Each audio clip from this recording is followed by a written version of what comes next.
So that's our sound check. Morning. Not very professional here. So I would like to introduce myself. My name.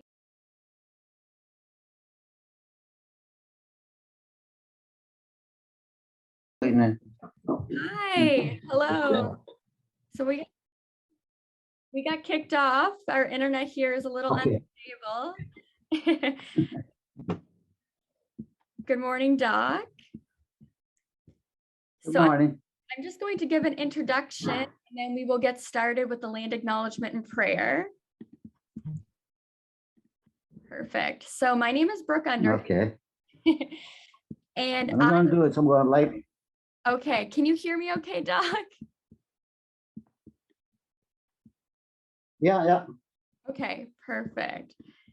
So I'm just going to try something here.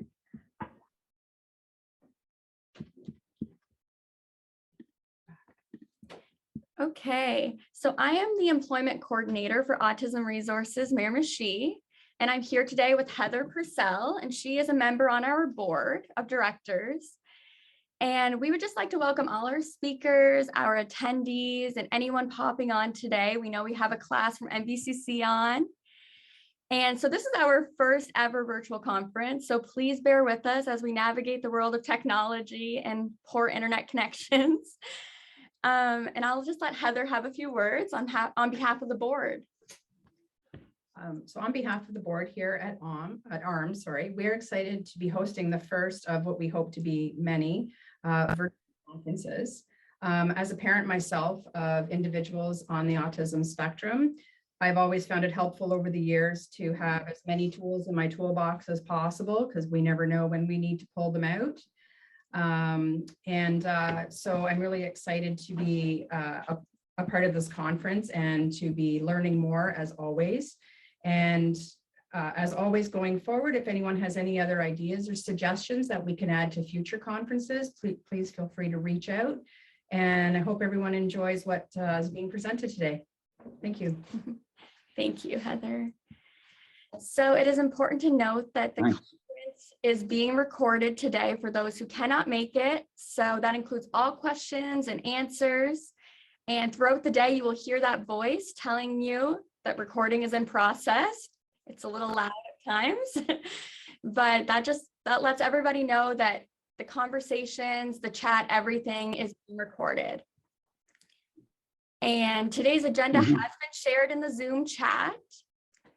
So a few housekeeping rules: please refrain from speaking while other speakers are presenting by remaining muted during presentations. Questions will be asked. There will be a period after the presentations that we have enough time allocated for questions. So that is just very important. We're just going to keep it nice and respectful for our speakers today. And for the speakers, we kindly ask that you check that the chat box, that there's not questions you may have missed during your presentation after your presentation. And that will give you a chance to keep the communication rolling. So another thing right before we get our land acknowledgement and prayer on the start, we have prizes today. So during some presentations today, there will be a special code word that speakers will be sharing if you are tuning in live. So please text your full name and the code word to, and I will put this number in the chat, 625-7838. So it's our work phone here to have your name entered into the draw. And this number, again, will be shared in our chat. So moving forward, we are proud and honored today to welcome Doc Francis for an opening prayer and a land acknowledgement. Good morning. Yeah, good morning. Can you hear me? Yes, we're good. I can hear you. Me? Okay, I just lit up a sage. And this is a eagle wing. When we do our smudging, the smoke goes up to the Creator in the spirit world. It will take all our prayers, and when we talk about our behaviors and stuff like that, it's important that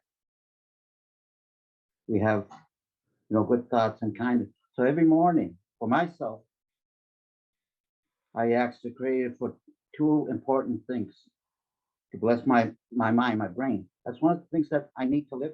Without the brain, I wouldn't be talking today. And the second one is my heart. Without the heart, I wouldn't be able to move or be alive. So I ask the Creator every morning to give me good thoughts and kindness in my heart.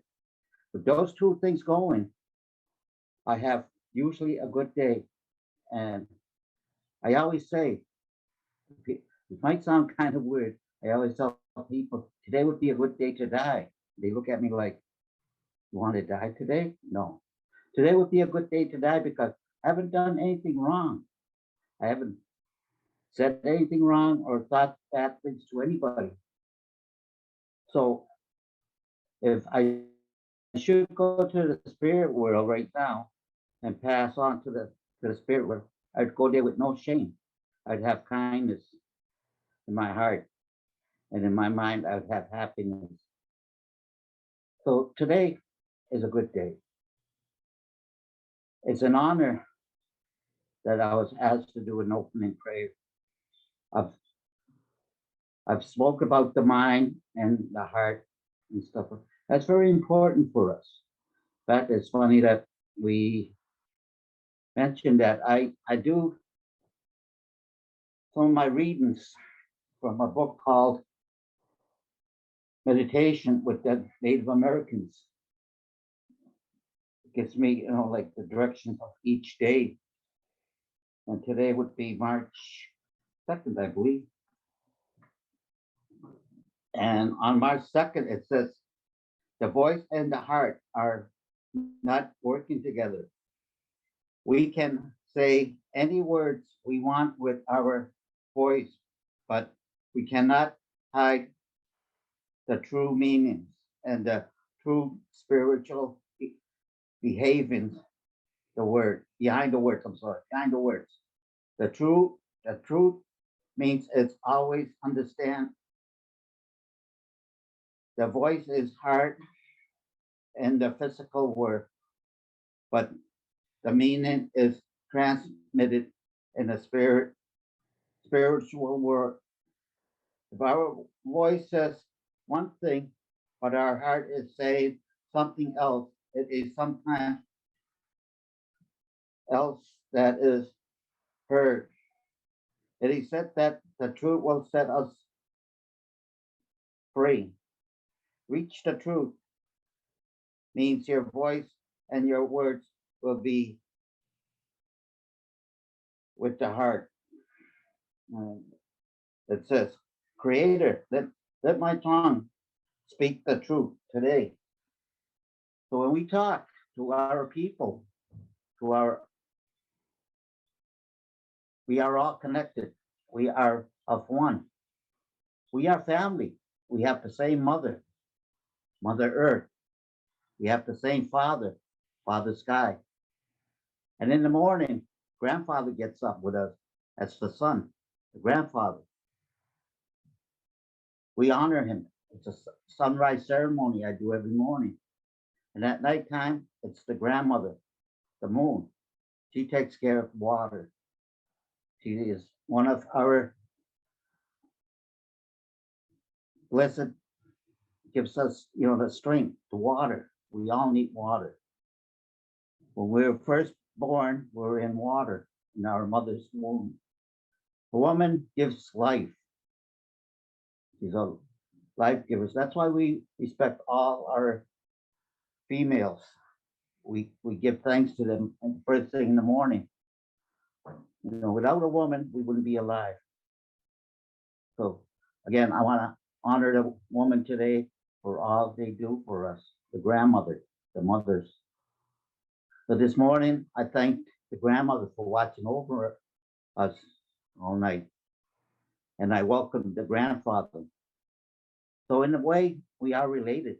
We all have the same grandmother, Grandmother Moon, Father Sky, Mother Earth, and stuff like that. And we're all connected. Mother Earth feeds us, gives us energy and what we need. It gives us also, life. Everything on Mother Earth is alive. It's a living thing. you know, we're all connected to, we all help each other. So we have to always thank every living thing also and honor and respect it. There is so many things we can learn as we go along each day. I always say, I am a student today. For tomorrow, I'd be a teacher. But what I've learned today, I will teach my people and others, other living things. I've learned so much in the past years as an elder. Respect, the love, the kindness we all have. If for today, if you have even one of these things in you, you'll have a good day. If you have kindness and share. And if you have good thoughts, share those with your relatives. It is important that we have the honor of all living things. So today I will pray. I will ask the Creator as I lit the smudge. And like I said earlier, a little smudge bowl here. It's sage. And sage or sweetgrass or tobacco or anything you have around like Mother Earth. All this is the shell itself comes from the water. So I honor water too. And the sage is growing, sweetgrass is growing in the Mother Earth. There's so many different teachings and all, like sweetgrass. I mean, it takes time, to sit down and when you see a braid of, sweetgrass, how is it braided? Why is it braided? Why do we do all our ceremony? There's always a reason for it. Even our dancing, when we dance, we just don't dance. We dance for our water. We dance for healing. We dance for a lot of things. And then when we have ceremonies, we have ceremonies for the Son to the Creator, to the spirit world. Even when we're no different than the non-native people because we share the same lessons, a little different maybe. When we eat food or anything, we give thanks, we give grace, we thank the Creator or God or whatever you want to call Him. We give thanks for the food that we're about to receive. We do the same thing as they do.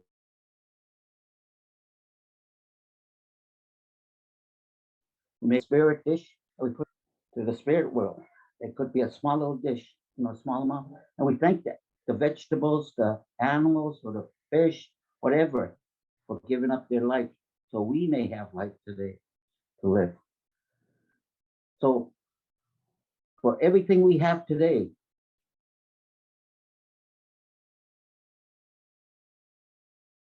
honor, respect it. And through different ceremonies. One of them was become a sun dancer. Sun dancer is a person that goes without food for 4 days or water. And we dance and we pray.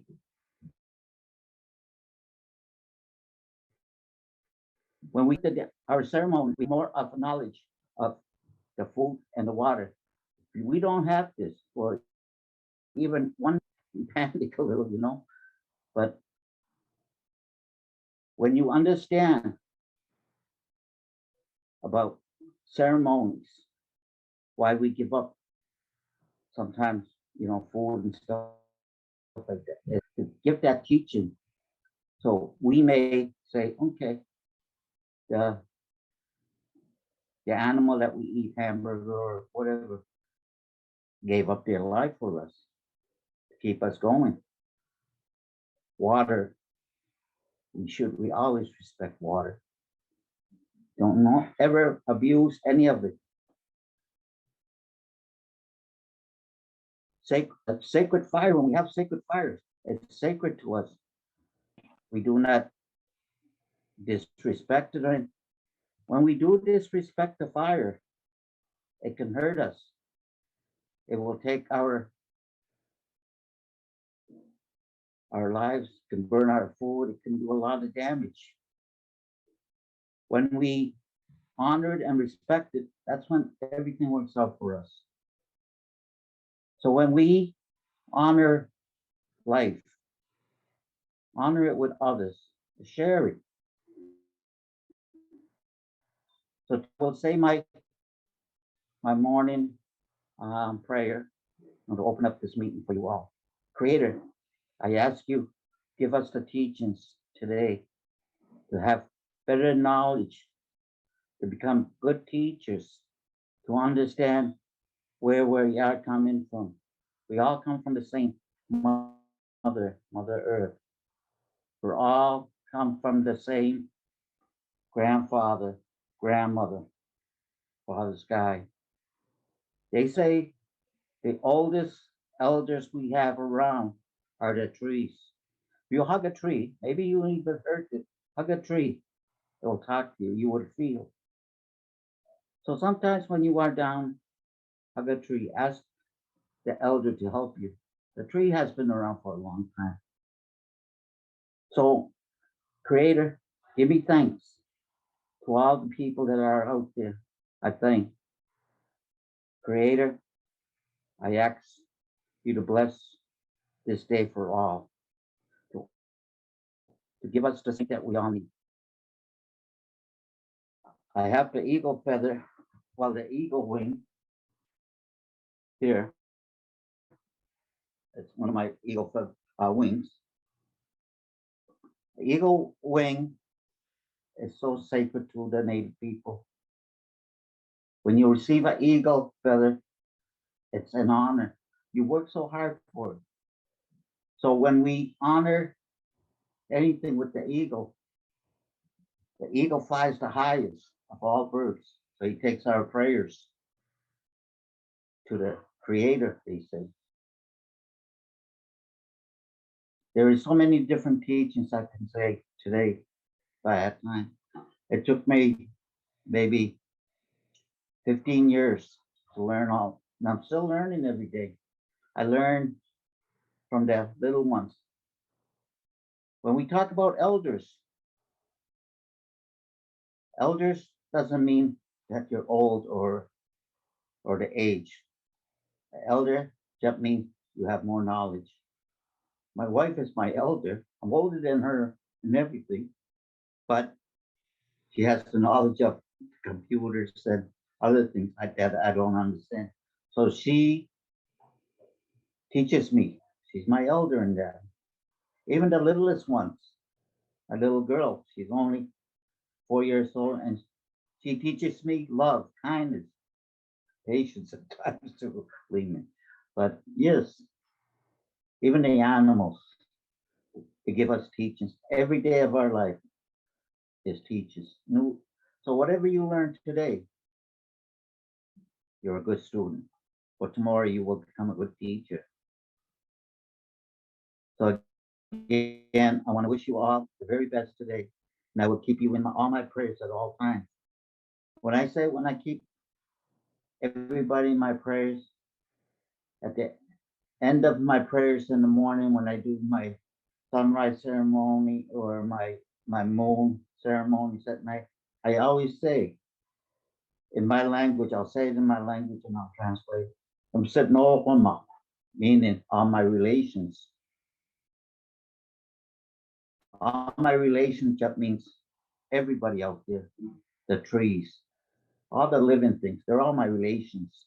So when I say thank you, Creator, bless all my relations, I'm saying it for everybody that has asked me to pray for, or if I've told you I'm going to pray for you. I do every day. That's part of my teachings.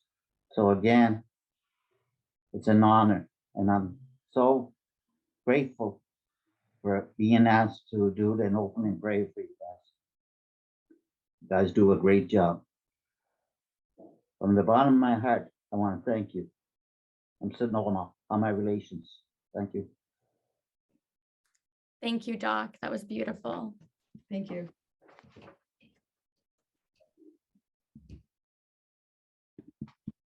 Next. So we will get started with the rest of the agenda.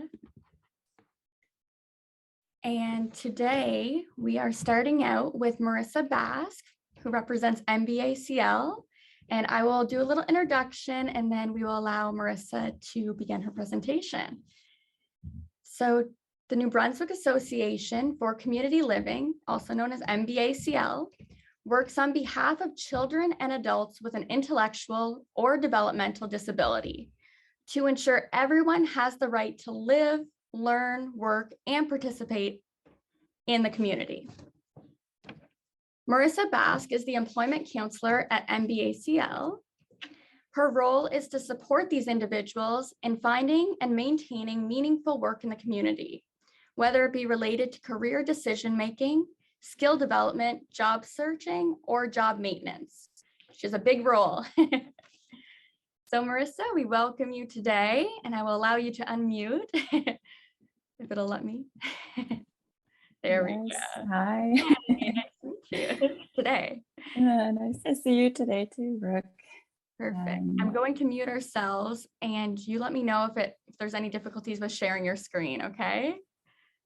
Okay, let me see and do this.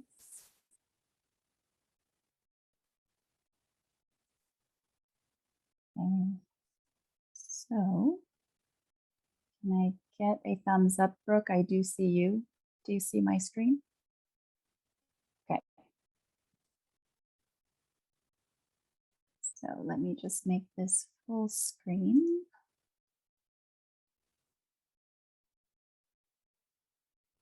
Okay. Perfect. So, like Brooke mentioned, my name is Marissa. I'm the employment counselor at NBACL. So NBACL is the New Brunswick Association for Community Living. And so I'll talk to you today specifically about the program that I work for, the employment program. So today it'll be two parts. So talking just a little bit about NBACL, the background of the association, who we are, our mission, and what we value. And then I'll be going directly into the program itself. So the employment assistance services and what that means and what it looks like. Okay. So to get started, sorry, just to move something out of the way. All right, so NBACL, who we are. So we are a provincial nonprofit organization. We work with and on behalf of children and adults with an intellectual or developmental disability and their families.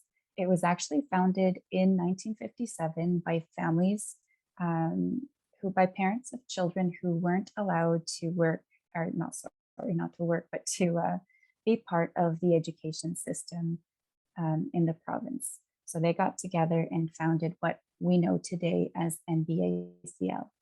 And today it's really expanded, and NBACL now works on initiatives that touch almost every aspect of the lives of people who have an intellectual or developmental disability.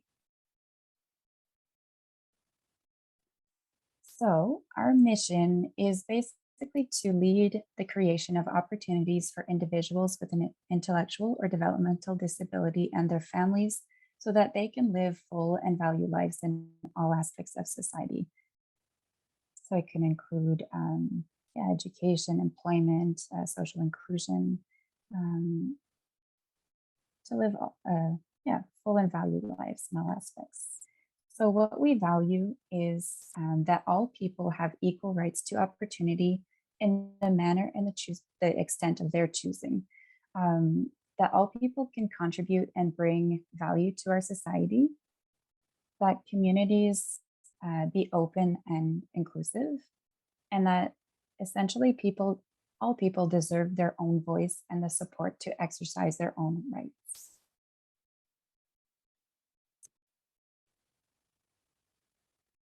Okay, so the employment assistance services, so that is the employment program. So NBACL offers employment services to individuals with an intellectual or developmental disability in the Miramichi and Neguac areas. And that's specifically what my role covers as the employment counselor for Miramichi and Neguac. We do also have an employment coordinator in the Bathurst region as well. So the objectives of the program is to assess individual needs, to address barriers to employment, what possible obstacles could be there, to identify interventions to facilitate employment opportunities, and to develop an employment action plan with the individuals.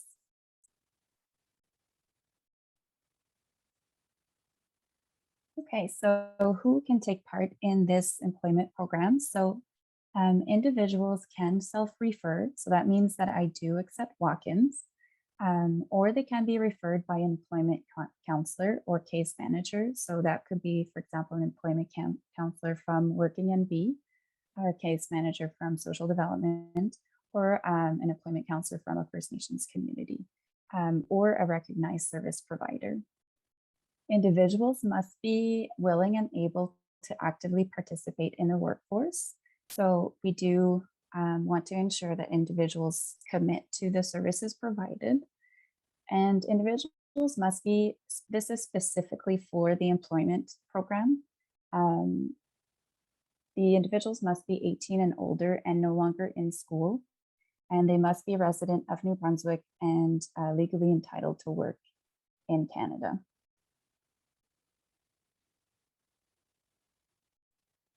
So the first contact and meeting. So with the first contact and the first meeting, we'll be going through things like the consent forms to be signed. So we'll go over the details together. I'll be asking lots of questions to collect important data. We'll determine together the job readiness of the individual. We'll develop together an employment action plan, and we'll clarify expectations. So what are my expectations and what are the expectations of the individual, of the job seeker? So I'll just take a moment here to pause, just because there's other important information on the screen. And actually, I don't know, see something that, yeah, so in case someone doesn't have direct access to the screen, because I know that we have some individuals in a classroom, so unless this is very clear, I might just read it out loud. I'm not sure if that's all right, but I'll go ahead and do it. So if you are tuning in live to my presentation, please text your full name and special code word to 506-625-7838 to be entered in the draw being drawn this afternoon at 4 p.m. And the code word is job coach. Okay, so I'll move along. Oops.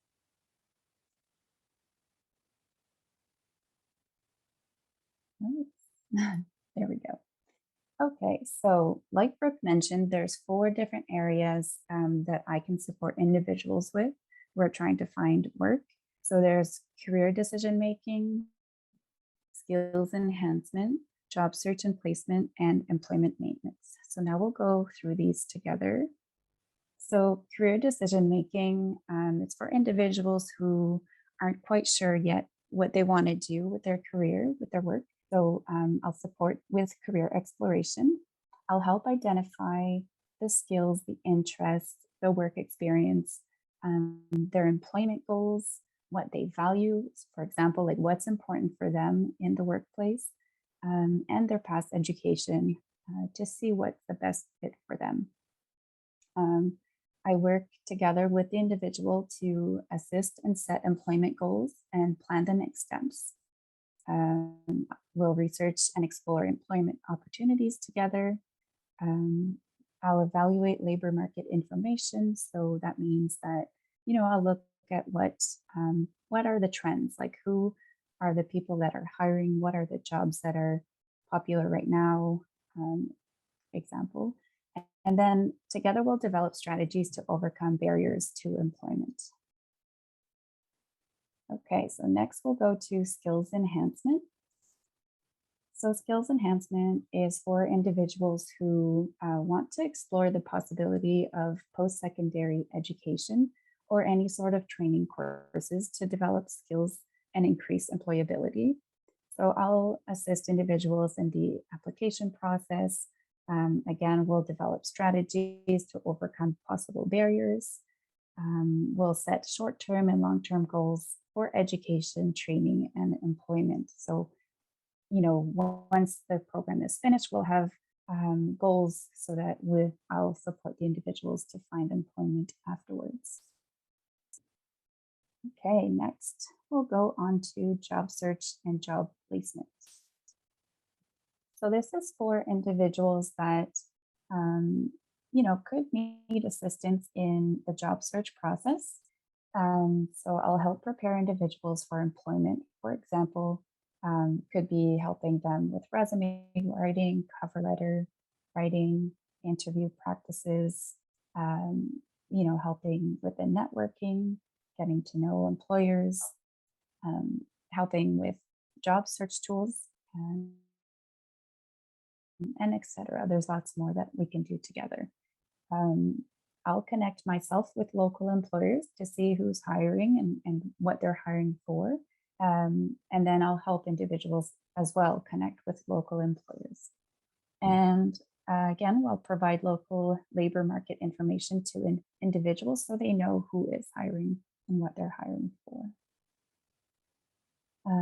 So continued on to this page. So I'll assist in identifying possible obstacles to employment and strategies to overcome them. And this means we can discuss the need for workplace accommodations.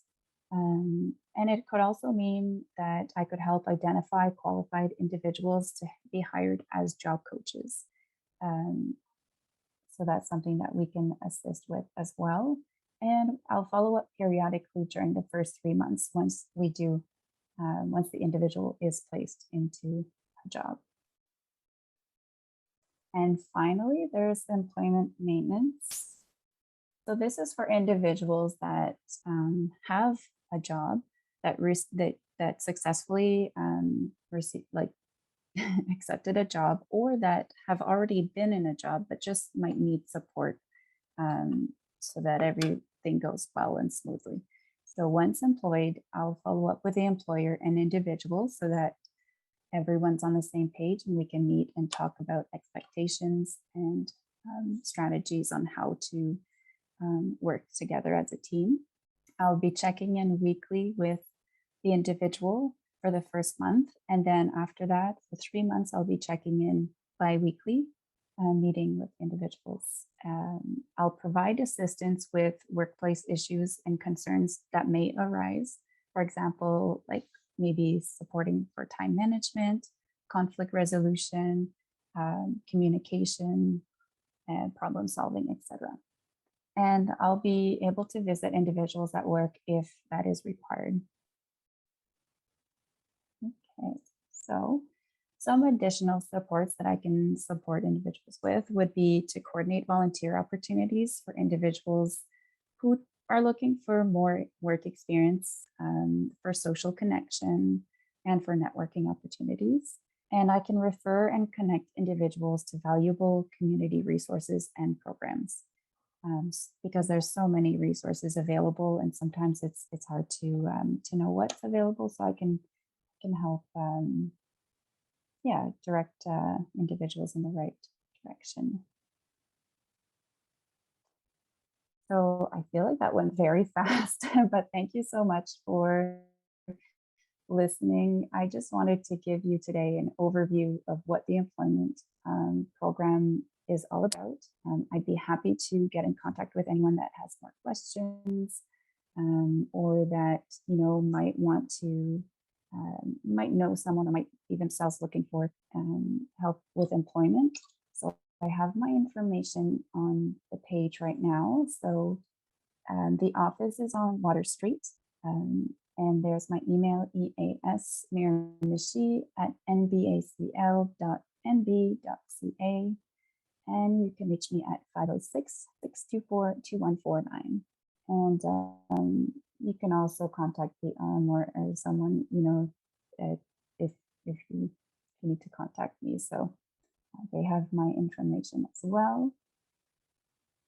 And yeah, so I guess that's the end of my presentation. So I will stop sharing my screen.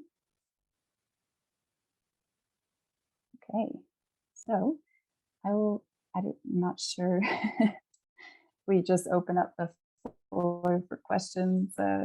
Yeah, we'll just open up the chat box, or anyone can pop on. I believe anyone can mute or unmute themselves, ask any questions. Marissa, thank you so much. That was awesome. Welcome. We'll give a few seconds. People, any questions? And for- if ever someone, if anyone prefers to ask them more individually after the conference, then, they can either contact me directly on my phone number, or, they can contact me through Brooke. Brooke has my number and and my email address. So I'll be happy to answer questions afterwards as well. Thank you.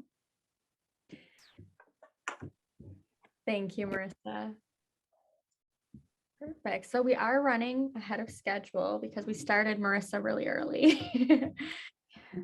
But I'm just wondering, Catherine, if it's okay if we start a little early for you.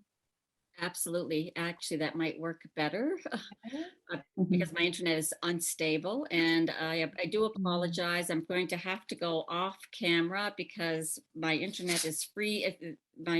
Well, you were freezing. I could hear you, but your PowerPoints are freezing from my end. I know it's my end. We're having a bit of a snow event here in Nova Scotia, so yeah, I'm happy to go early so that in case we don't have power, that would be great to be able to do that.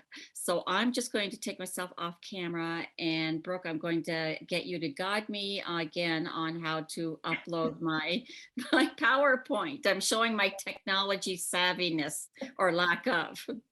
Sure, that's great. And meanwhile, Marissa, would you mind introducing Catherine? Thank you. Yeah, I'd be happy to. So Catherine Rahe is an educational consultant who specializes in autism, neurodiversity, mindfulness, trauma-informed strategies, and acceptance and commitment therapy.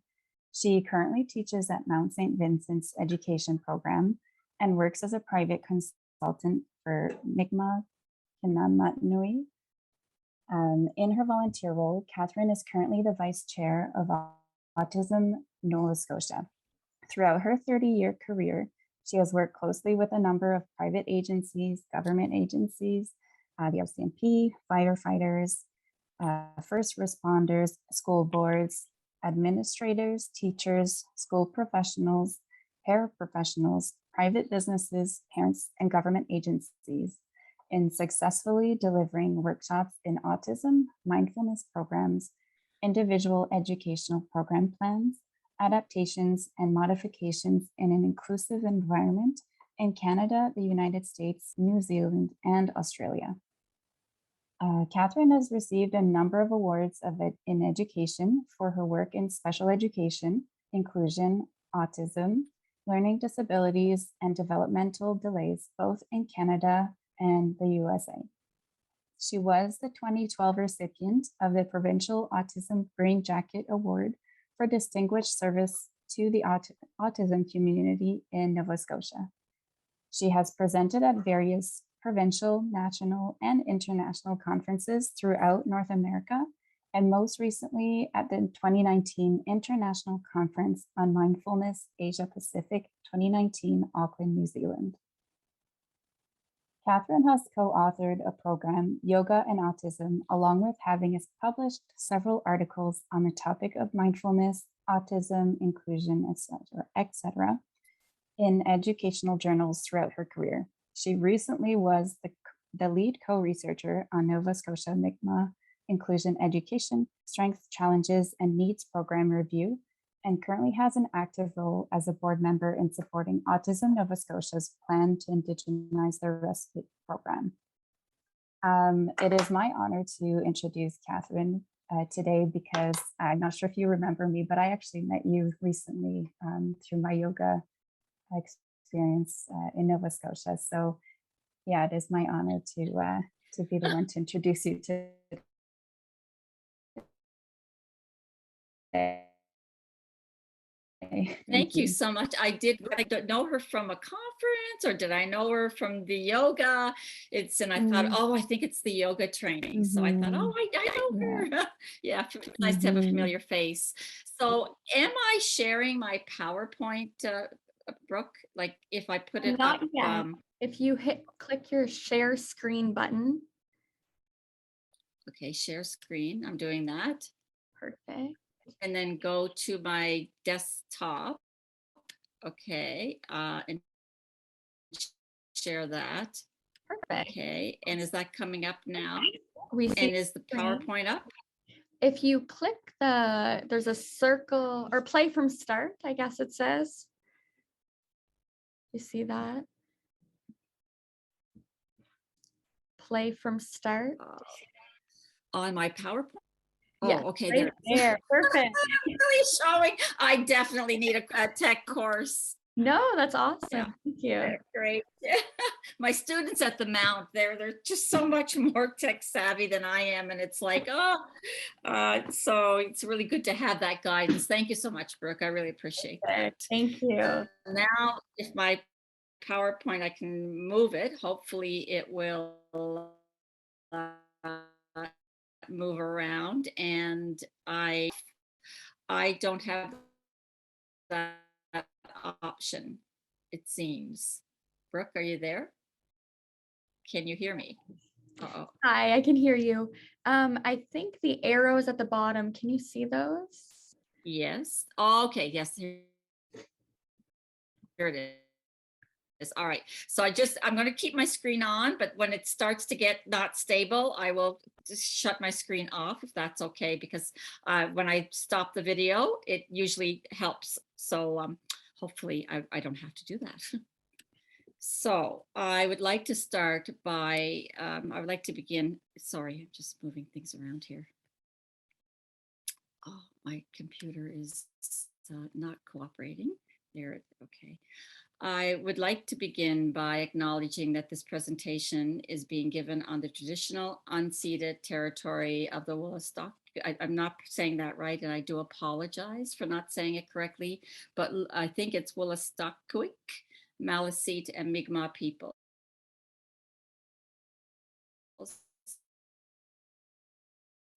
This nations first signed with the British Crown in 1725.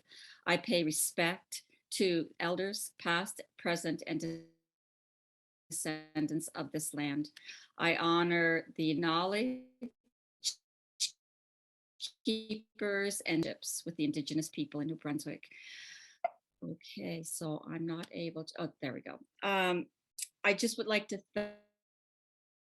thank everyone for inviting me. I'm quite honored that Brooke has invited me to present, and it's a great honor, a great pleasure to be with you today.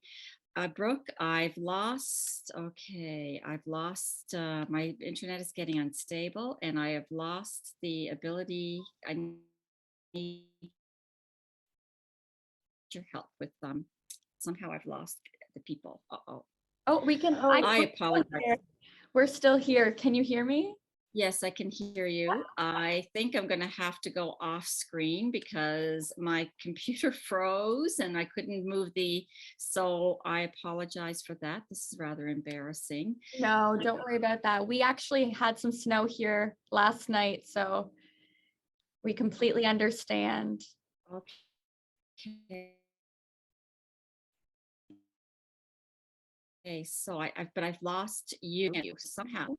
I can at least hear you. How do I I need your guidance for this. Can you see the PowerPoint? I can see your PowerPoint and all was working good on my end. Okay. All right, there we go. Can you see it now? Yes, I can. It looks great. So in terms of the camera, I don't see I don't see where I can shut the camera off.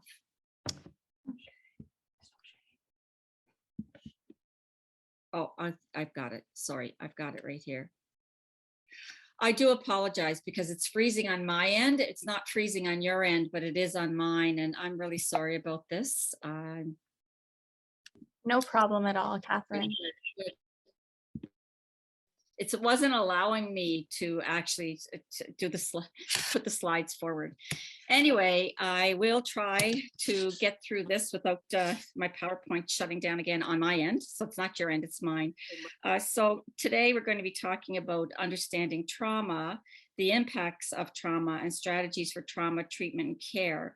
And it's very important for you to understand that when we talk about understanding trauma, the impacts of trauma and strategies, it takes years of intensive study with experts in the field. So I'm just sharing with you at a very basic level.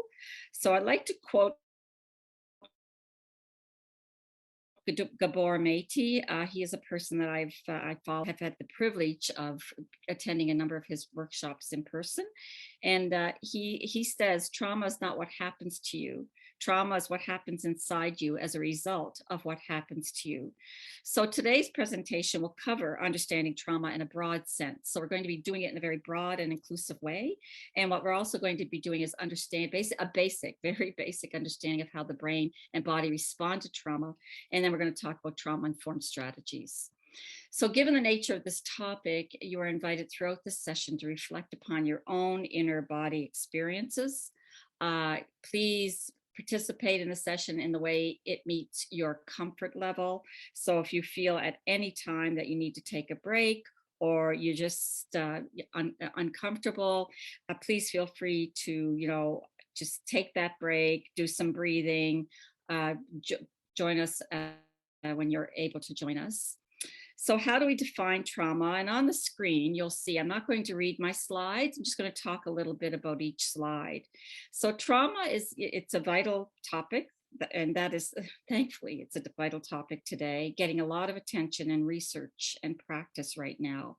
So the importance of trauma-informed practice and care has become even more evident in the past 2 years. That's no surprise, I'm sure, to everybody here with COVID and all of the mental health crises that we're globally, and the pandemic has produced a global mental health crisis, and certainly stress and trauma are very much at the foreground, thankfully. Because of that, we all experience some levels of stress on a regular basis, whether it's at home or work. So daily stressors such as deadlines, meetings, traffic, juggling family needs are very common for most of us. We also face more intense experiences like illness, ongoing stress at work, financial pressures, or dealing with major loss. So stress is a reaction to less dramatic and actual life events. So I think it's really important, like as you're reading this slide or looking at this slide, it's really important to look at the difference between stress and trauma. So whereas stress is not always harmful, trauma nearly always is. So when it comes to stress, even positive experiences, there's positive stress, negative stress, even positive experiences like getting married, moving, or starting a new job can cause some level of strain. So in many cases, we have the capacity to cope with a range of life experiences, expected or unexpected, mild or intense. And so I'm going to move on. Oh, good. I'm worried that my PowerPoint's freezing, but it's not.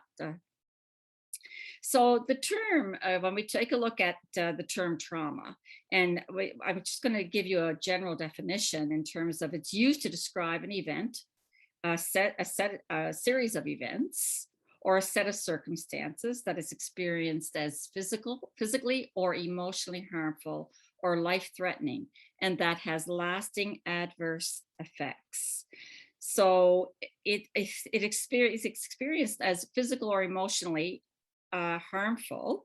It overwhelms our ability to cope, and it also has adverse effects on a person's mental, physical, social, emotional, and or spiritual well-being. So that's where, we talk about whether an event or a circumstance is traumatic. It depends upon the person's experience of that event, right? We cannot say that a particular situation Witnessing violence, for example, is always traumatic for everyone. And that's why I put the picture of that people on the slideshow, where it has the highlighted picture.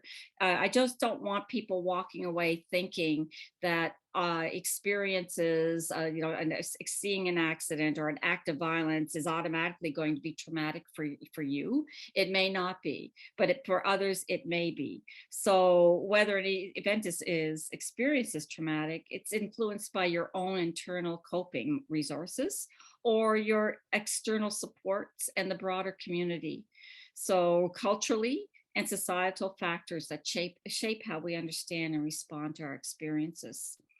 Immediate reactions to these traumatic events include feelings of fear, helplessness, and a loss of control. Traumatic experiences may have short or long-term effects on health and well-being, and can alter how we view ourselves, others, and the world around us by challenging our own belief that the world is a safe place, so that other people can be trusted and that they are worthy of care and protection. So individuals feeling the effects of trauma may show them in their workplace and their behavior at home, in the community, or in higher education. It's a school, because I know that this is geared towards adults, this conference, but I can also say that they show it in their behavior at school as well, for school age children. So what I want you to think about right now is, I want you to think about the sensory experiences, whether they're positive or negative, and how these sensory experiences can be overwhelming for the neurodiverse population. Excuse me. So we know that our brains get shaped by experiences, and if we're if we're living in a world that is overwhelming without support, we may be wired to automatically go into the fight, flight, freeze, flock, tend, and befriend reaction. So I'll explain a little bit of those as we move on. If these experiences have an unhealthy impact, right, on our daily lives, then our brain says you are in danger and be prepared. So in other words, trauma is dependent on how each person's experiences or responds to an event or events. Therefore, each person's unique responses should always be considered and validated. So when a person is going, I'm not a therapist, I want to put that on the table right now. I am not qualified as a therapist. But when a person goes to get support, honoring that as an educator, as a community member, as a parent, as a colleague, honoring their unique experience and validating them. So I'm bringing this to the neurodiverse community. And I think it's really important that when we look at the neurodiverse community, I'm going to go on to the types of trauma here. When we look at the neurodiverse community, that we do honor their own experience when they share their experience with us. I'm not going to go through this.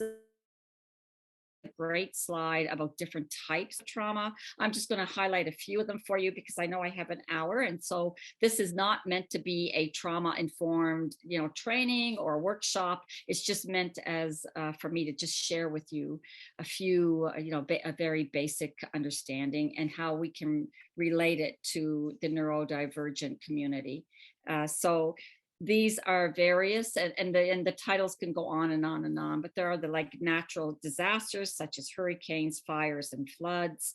And we know that traumatic experiences come in many forms, and they fall into three categories, ranging from acute trauma from one-time events to experiences that are chronic or even generational. And chronic involves repeated, prolonged experiences such as domestic abuse, violence, war, whereas complex trauma involves prolonged or multiple traumatic events such as neglect, physical or sexual abuse, most often by trusted caregivers, and early life onset. So potentially traumatic experiences can be as follows. So this is potential: the natural disasters, hurricanes, human caused accidents, wars. I mean, right now, what's happening with Ukraine, think about the trauma that's happening around the world and how people are reacting to that in the news. Talk about COVID, in terms of, and I'm not saying COVID's human caused, but in terms of the impact that COVID, the stress that it causes, and possibly trauma, community violence, such as what's happening right now in Nova Scotia in terms of the April massacre that happened here in Nova Scotia. And, some people are reliving that trauma, and actually,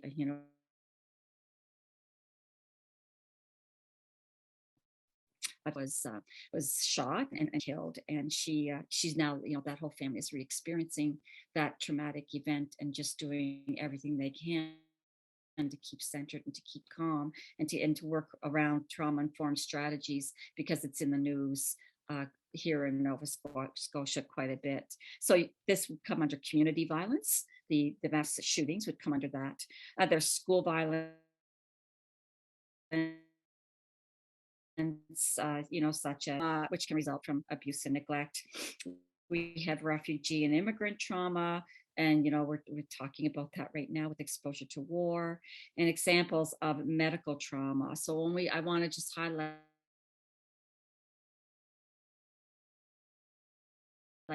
that one a little bit, when we what they go profession down, but what they go through, many of our people that I've worked with, is in terms of some of the experiences they've had due to their own health and their health conditions, experienced not all, but they've experienced medical stress. Going to the doctor could be stressful. Going to a dentist can be stressful. It doesn't always turn into trauma, and doing invasive medical procedures, can be very stressful for our population. When you're something as minor as going to a dentist and not being prepared for that, and that the drill's going to be happening, but we have interventions for young stories and through visuals and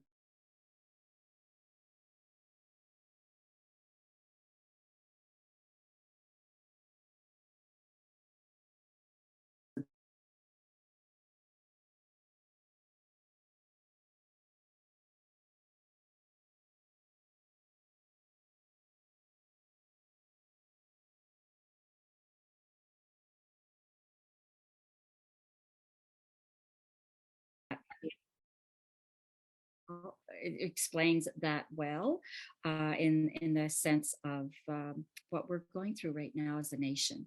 And the Indigenous communities of color, the 2S LGBTQ plus communities. Then we get into racial trauma, where it's race-based traumatic stress, referring to potential experiences from harassment, threats, experiencing discrimination and institutional racism. So that is a whole another years of study, and I just wanted to generally go through that with you, so that I just to give you a brief, very, very brief outline of what trauma can impact and the types of trauma. So here we go into neurodiversity and autism, neurodiversity, stress, and or trauma. And so I really want to be able to say, and I wish I could put my camera on so I could see people, because I can't even see you now. I can't see any of the participants on my thing. So I feel like I'm talking to my screen, but that's okay. I'm being flexible. I'm being a flexible thinker. I'm trying to walk my talk here. It's like, okay, just be flexible and go with it. And anyway, this is really to my heart. This speaks so much to my heart about autism and neurodiversity and the stress and the trauma, and how many times traditional trauma viewpoints do not fully capture the experience of the neurodiverse population. So this can result in this population being misunderstood, and many of the underlying needs are overlooked. We don't fully understand right now how traumatic stress impacts individuals with autism or the neurodiverse community, and because there is limited research on treatment of trauma symptoms in this population. So what I'm saying to you is I'm sharing with you the studies and the research I've done, but it's limited. So one of the things that I have learned, and I believe more and more people in my position are learning the importance of first voice. And, you know, we've learned from first voice, excuse me, and lived experience that living in a world not set up for the neurodivergent and trying to navigate it, this world can be traumatic in itself. And I'm sure I'm speaking to like-minded people that are here with me right now. So individuals on the spectrum have reported that they see and understand the world very differently. It's a very different neurotype, and they often show intense anxiety responses to situations such as sensory stimuli, changes in routine, unpredictability, being bullied, and so much more. And not just that, but also cultural. Like I teach this at the Mount, inclusive practices, and Janine Marshall is a colleague of mine. I work also for Mi'kmaq Gina Matnoe as a consultant for them, and she has a child, and she's given me full permission to disclose, and she has a child who is on the spectrum. And she is also the director of academic services for Mi'kmaq Gina Matnoe. And she shared with me the culture, the Mi'kmaq culture, and how they view neurodiversity. And I didn't put her slide up, and I wish I had. It's a picture of her and her son, and she talks about the fact that their culture sees it like a rainbow, where it's a different neurotype, but these children are a gift to the culture. They look at their strengths, and they look at what the gifts they bring to the culture and what they can learn from the children and not just the children on the spectrum, but children with neurodiverse needs. And she talks about it as many shades of the rainbow. The colors are in many shades, where, you know, there are some that are richer in color or deeper color, and some that are lighter in color, and the gifts that they bring to their community. So I really wanted to share that with you, and it was something that really was dear to my heart. So moving on to, okay, hope I can do this. I'm not able to. I cannot move on to the next slide. Oh, did it. Great, got it. Sorry, folks. So masking and camouflaging are terms that we use to describe neurodiverse individuals who seek to hide or minimize their neurodiverse traits to fit in with the neurotypical world. So, you know, I, as an educator, I will put myself out there. I have over 30 years experience, and the majority of them has been in teaching, and it's been teaching public school system. I've worked and studied in California as well, and then back in Nova Scotia. And, you know, I was trained in many of these programs, and just like, you know, this is how you're supposed to act. This is how you're supposed to do this. Always trying to teach the neurodivergent the neurotypical way we think. And so now we're looking at a real shift in how we have to shift this, because we're discovering that masking and camouflaging are terms used to describe individuals who seek to hide, right, or minimize their neurodiverse traits to try to fit into the neurotypical world. So this is a picture. I want to share this picture on the screen.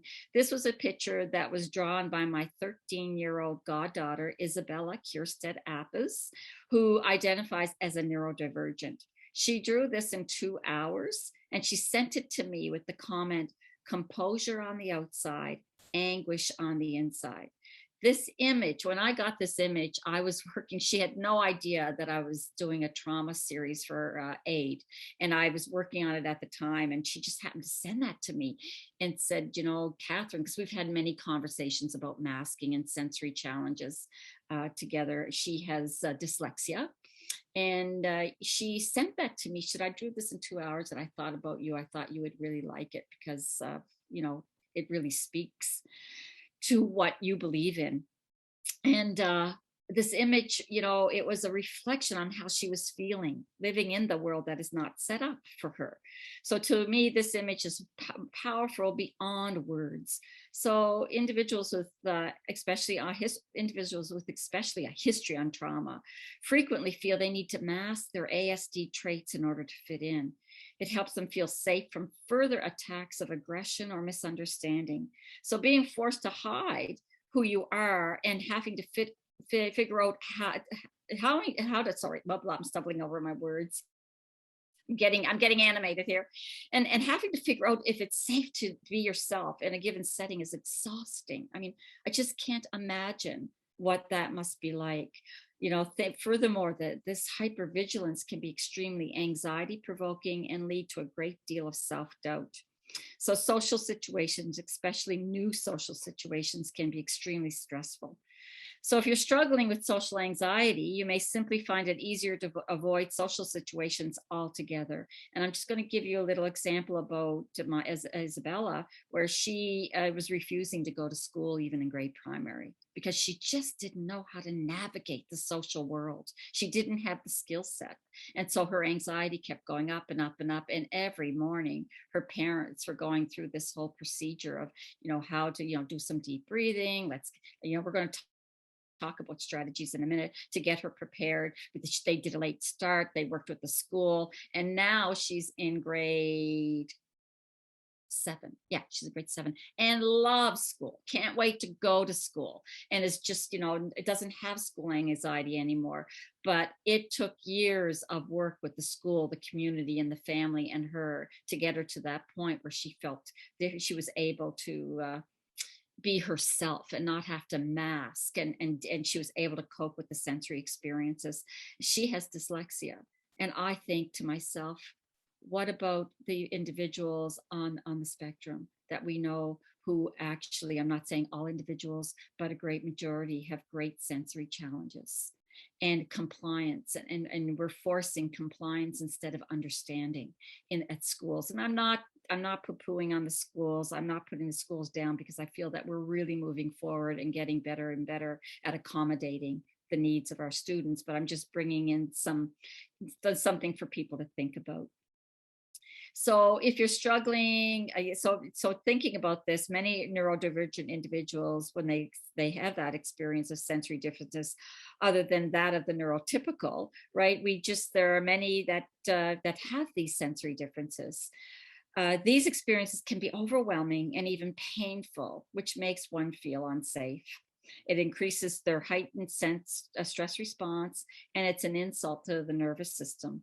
So examples of sensory overload can be the sound of a fire alarm, fire truck, police siren, or even disruptive music played through malls and public areas. Interesting to note, I want to share this with those people who like to travel and you know, when we can really feel comfortable with traveling again. It's interesting to note that some of the best airports in the world are now silent airports with no boarding announcements. So that I was like, wow, that's pretty wonderful.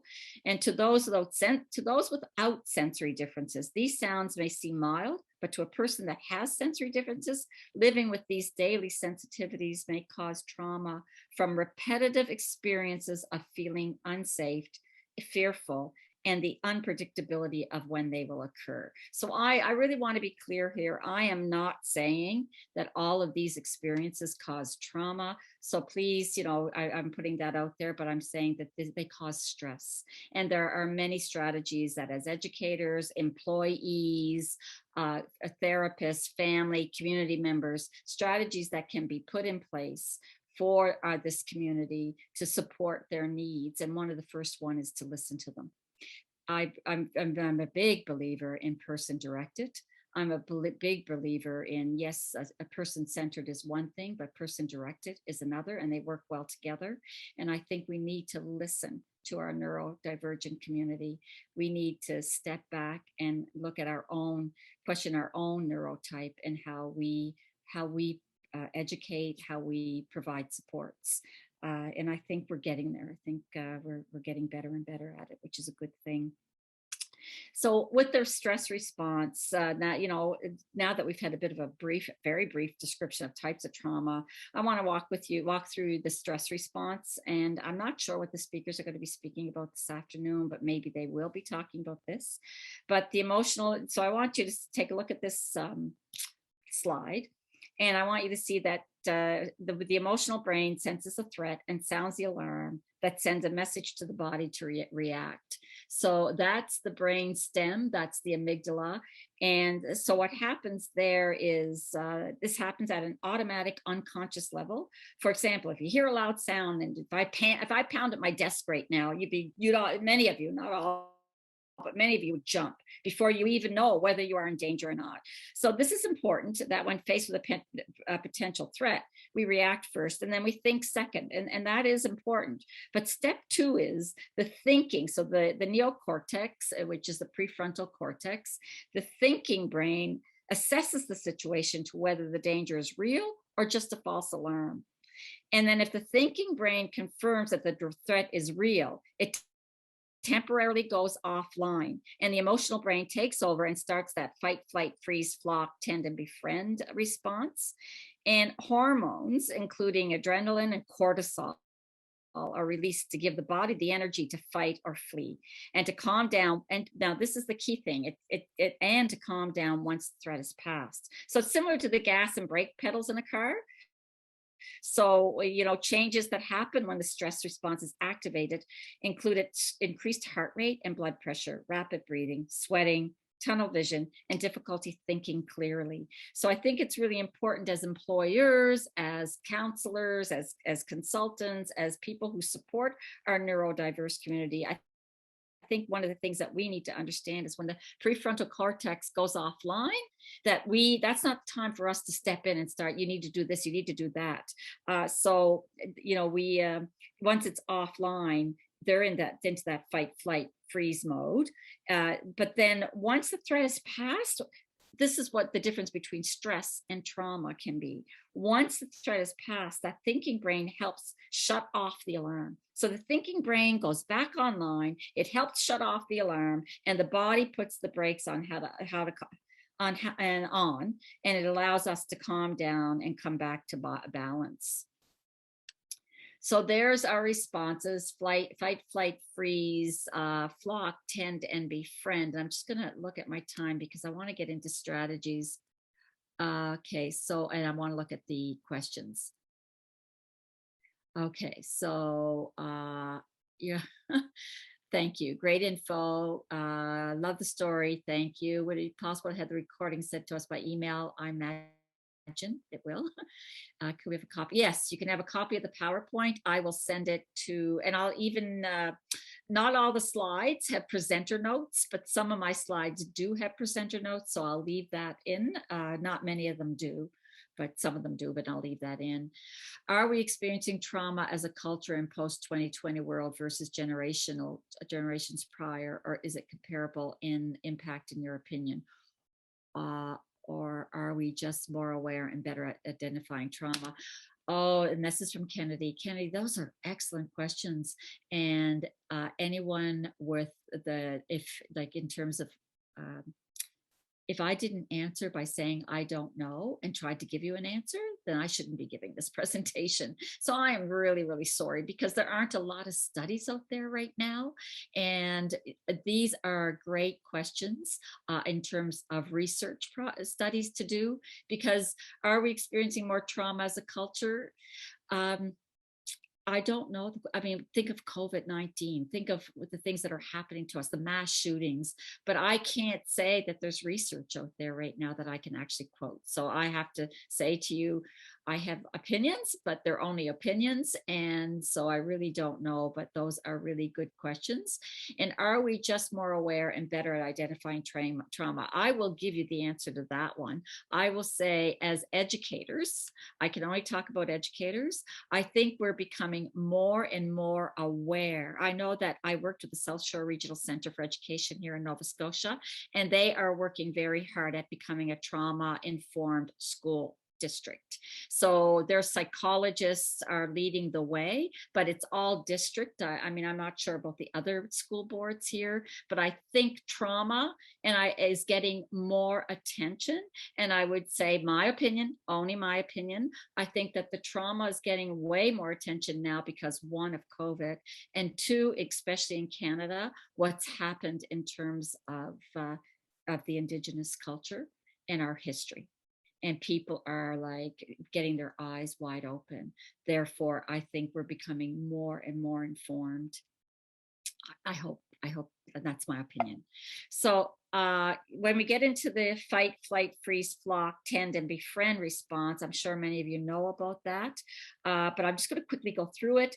It's a response is your body's natural reaction to danger, right? It's the way your body responds. So it's a type of stress response that helps you react to perceived threats like an oncoming car or a growling dog.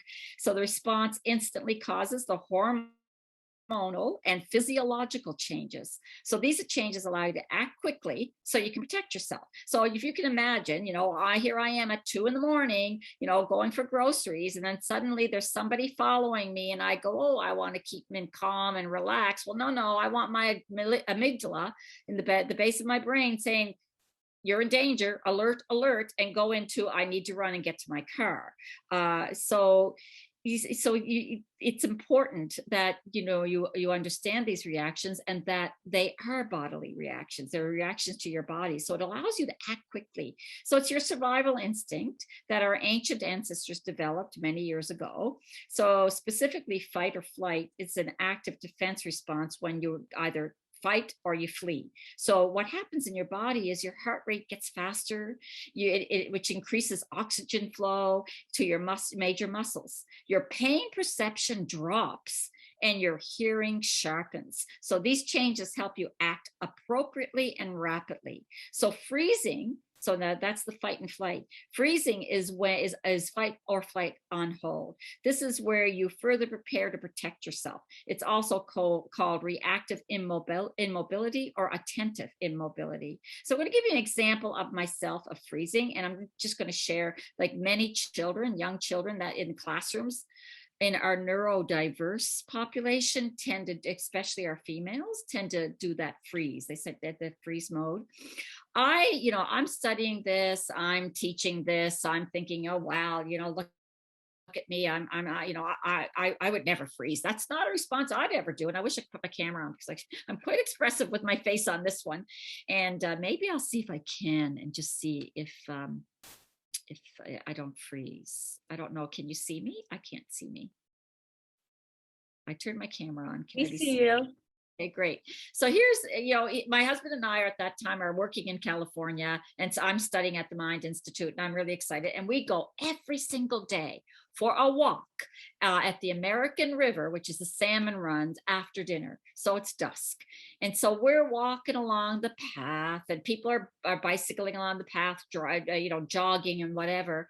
And suddenly I go to lift my foot up. So I'm lifting I don't know if you can see my hand, but I'm lifting my foot up to put my foot down. And as I'm putting my foot down, there is a rattlesnake there. It is in striking pose.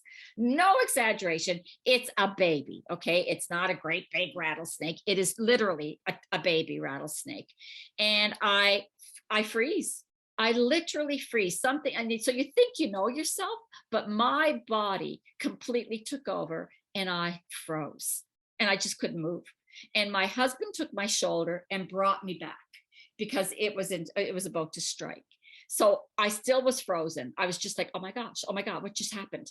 And so I'm standing there and we back up and the snake doesn't move. It doesn't move. So now the American River, we walk on the pavement. There's a pavement path. There's also a dirt path, so people who want to bicycle, they can bike on the pavement. So, and we like doing it because you see the salmon runs. Anyway, what ended up, I'm digressing. So what ended up happening was that people on their bikes were biking by and people were running. And I was like, there's a rattlesnake, there's a rattlesnake. Oh my gosh, they're going to be bitten. Oh my gosh. And I'm like, they're looking at me like, this woman's got to be from Canada, because she's completely like, I'm warning them. And they're like, yes, so what? So I'm thinking, so Pierre-Yves, my husband's name is Pierre-Yves. So Pierre-Yves and I are looking at each other thinking, why are people not panicking? Then suddenly someone stops. So a jogger realizes I'm really frozen. And now I'm in that, attend in mode. I got to take care of everybody. That's the tending. That's where you, and more, tending tends to be a practice that's done more by females, and it tends to be more in the Indigenous communities as well, where you're caring the women, it's women caring. So then I go into that role. I stop the freeze and I go into the role of, oh, I got to take care of these people. You can't walk, you can't run by that snake, and so this guy picks up a rock, and all I think of is, he's going to kill the snake. Don't do that. Okay, totally uneducated. I'm completely uneducated. And he looks at me and I'm like, what are you doing? Now I'm in the fight mode. Like you can't do that. And the next thing he says to me is, watch. And I'm like, no. And he takes the rock and he puts the rock on the pavement. So he takes the rock and throws it on the pavement. The snake felt the vibration and moved on. So there's ignorant Catherine, not at all aware of what's happening, people supporting. And I actually went into every single one of those fight, flight, freeze, flock, tend, and befriend, because I'm tending to people. I'm befriending my husband. I'm like, I'm going to him for help. So befriend is like when you go to people and care for them. Flocking is also when you go to a group and you actually help me, you have to help me out here. So an example of flocking would be like being on an airplane, and the airplane, there's turbulence and there's something happening, and the flight attendant starts saying, this is what you have to do, and people just flock to that flight attendant because that person is the person who's going to care for them. So that's sort of my story away. Oh, and I'm freezing again. Sorry, folks, I need to shut off my camera. Oh gosh. You can still hear me? Yep, everything looks great. Oh, good. Okay. I just want to let you know we are running ahead of schedule, so you do have until 11 o'clock. Oh, great. There's lots of time. Okay, thank you, because I'm rushing through because I want to get to No, the don't rush. We are loving it over here. Great, thank you. So understanding that, right? The word tend refers to tending to your offspring. Being friends is seeking out social support. So I was seeking out the support of all those people, as well as I was tending to them because I wanted to make sure that they weren't going to get struck by the snake. So I looked at my husband after all of this, because I was supporting the school board, Sacramento Unified School District, and giving workshops. And I said, oh my gosh, I went through every single one of those. And basically no one could reason with me. My prefrontal cortex totally went dark, and I wish I could see me because I'm putting my hand over my head, my prefrontal cortex, and it went dark. And then when it went back online, I was like, okay, let's just walk, calm. And then I show my ignorance by sharing the story with my colleagues in Sacramento. And I said, I'm not one of these people who exaggerates. It was just a teeny tiny snake. And they all looked at me and said, really? I said, yeah, it was just a baby. And they said, Catherine, the babies don't have control over their venom. And if that baby snake did strike you, you would have gotten all the venom. You would have probably had to go to the hospital and get the antidote, and you would have been cared for. But that's how little my knowledge was. So for me, I'm sharing this with you because it's all about us. We need to learn from our neurodiverse community. And that I still study, but I mean, when I was in California, I spent 3 years studying at the Mind Institute, plus I was a consultant on autism and neurodiversity and inclusion for the Sacramento Unified School District. And then I did some work for a private clinic as a volunteer in the evening, and I learned more from my neurodivergent community than I learned from any of the courses. The adults taught me, the families taught me, and I've always said this, and I will continue to say this. We need to listen. We need to listen to that population because they're living the experience. So just, I could go on and on about that. Sorry about that. But anyway, so what I want us to think about is we do know that uncertainty, fear, and no end in sight can cause high levels of stress, dysregulation, and it can lead to trauma. So uncertainty, fear, and no end in sight. I'm not saying people on the spectrum all have trauma, but uncertainty of what's going to happen in school, fear of, oh gosh, I'm getting on the bus and what, there are going to be smells, what's going on, and no end in sight. This continues going on and on. So if you're working with colleagues, if you're working with an employee who doesn't want to go to work, a neurodiverse person who's getting work support and they don't want to go to work, you need to ask them why. What is happening? What is it that how can we support you? So also, what about us? What about the caregivers? What about the educators? What about people in the field? Think about the three components of a global pandemic: uncertainty, fear, and no end in sight. So as a globe, we had been heightened in a heightened state of arousal for 24 months or more. I mean, I'm 24 months and counting. So we are all, as those of us who are employers, employees, students, we are going into wherever our community in that state as well. So it's very, very important that we also take care of ourselves as we take care of the people that are under our care. So not every experience, like I said, not every experience that sets off the stress response is traumatic. And I think that's really important. You need to know the difference, right? Because I don't want people leaving here saying, oh, Catherine says we're all experiencing trauma. Not so. So an experience becomes traumatic when it overwhelms our system for responding to stress. So if we've got stress and our system can respond over and over again and we're fine, it's stress. And there's good stress and bad stress. But if our system is not responding, our attempts to fight or flee are not effective in preventing or managing the threat. And when we are left feeling helpless, so we're left feeling helpless, vulnerable, and out of control. So it's as if our foot is on the gas, but the car is stuck in neutral. So under these circumstances, the emotional brain continues to sound the alarm and sends messages to fight or flee or freeze. And basically, even after the threat has passed. So there's your difference. So our alarm system becomes overly sensitive to any potential threat and may even start reading non-threatening situations as dangerous. So for a time, we remain in survival mode and the body struggles to come back into balance. So traumatic events may have short and long-term effects on daily functioning. So I'm going to what science shows us is that trauma is held in the body. So if you haven't read this book, and if you have, you're going to agree with me. If you want a good book on trauma, go to Dr. Bezel van der Kolk's book, The Body Keeps the Score. It is a fascinating and very well-written book by one of the nation's most experienced physicians in the field of emotional trauma.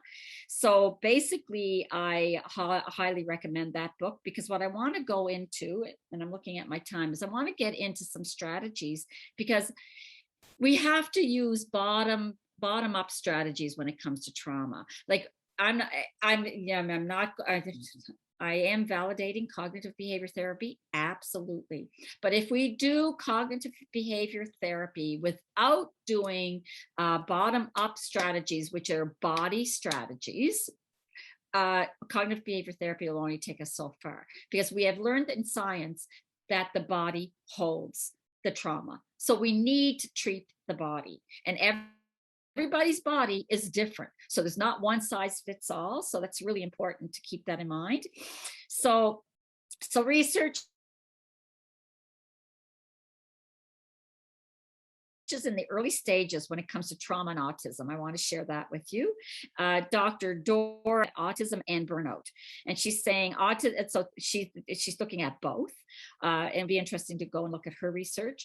But autism training from Kieran Rose, he is autistic. He's the autistic advocate, teaches us about different ways of thinking, where professionals can learn from the insight of autistic people. So Kieran Rose, I would highly recommend. We need to work together, striving for the ability to see life through the eyes of the other. So this will build compassion, kindness, and empathy for the other. So what I want you to do is, I'm going to go to the next slide, and I want you to share in chat. This is where we're getting into the strategies. Fine. Sorry, talk too much. What is self-care to you? Do you think it is self-care? So what's in your basket? I'll put it all in one. Don't just go to the one line and just put it all in. I'm going to try to see if I can put my camera on again to see. My husband's in his meeting right now. So anyway, we'll try it.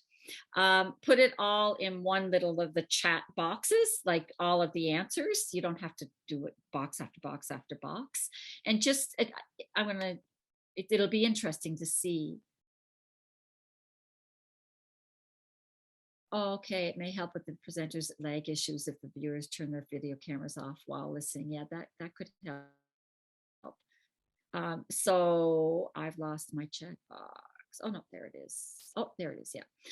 So just put in chat, just give you a minute. What do you think? What do you do for self-care? Do you think it's important? And what do you do for self-care? And I put up the Mi'kmaq medicine wheel up there, and just for you to take a look at while you're doing that. I don't see anyone answering. So maybe it's from my end, or people are not necessarily.